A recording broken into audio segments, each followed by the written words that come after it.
अस्सलाम वालेकुम नाज़रीन, मैं हूं मारूफ मलिक और आप देख रहे हैं सियासतनामा। दोस्तों, टीवी एंकर खावर गुमन कहते हैं पाकिस्तान की मईशत की तबाही तो अपनी जगह, लेकिन जो तबाही दानश्वर तबके की सामने आ रही है, अल्लाह तौबा, ऐसे ऐसे लोग नंगे हो रहे हैं, कभी ऐसा सोचा भी ना था। अदनान अदल कहते हैं अगर पाकिस्तान के लोग इज्तिमाई खुदकुशी करना चाहते हैं तो अगले आम इंतखाबात में सिर्फ इन्हीं पार्टियों को वोट डालें जिन्हें वह गुज़श्ता 40 साल से वोट डालते आ रहे हैं। इमरान खान का जेल से पैगाम, जब तक मुल्क के अंदर सियासी इस्तेहकाम नहीं आएगा तो मुल्क में माशी इस्तेहकाम नहीं आ सकता। इंतजार हुसैन कहते हैं इमरान खान ने आज कहा इलेक्शन मुनक्किद करवाने के मामले पर किसी भी सियासी जमात या इदारे से बात कर सकते हैं। दोस्तों, फिरदौस आशिक रवान कहती हैं दर हकीकत तहरीक इंसाफ इस वक्त पाकिस्तानी सियासत की हरीम शाह है।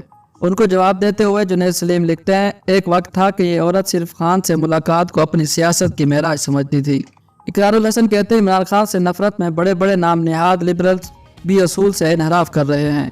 एक वकील कई कातलों और डाकुओं का वकील हो सकता है, उसे वकील करने का मतलब ये हरगिज नहीं कि आप उन कत्लों और डकैतियों में मुलव्वस हैं। सियासी और नजरियाती इख्लाफ में किसी के ईमान पर शक काबिल मुजम्मत फैले।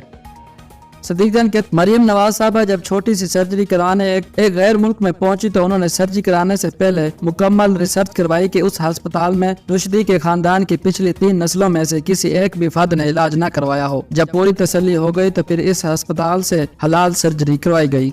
शहबाज गिल कहते हैं ख्वाजा हारिस नवाज शरीफ के वकील थे, ख्वाजा हारिस इमरान खान के भी वकील थे। अब इमरान खान ने एक चोर के वकील को अपना वकील मुकर्रर कर लिया। क्या कभी ये एतराज सुना रातेब खोरों से?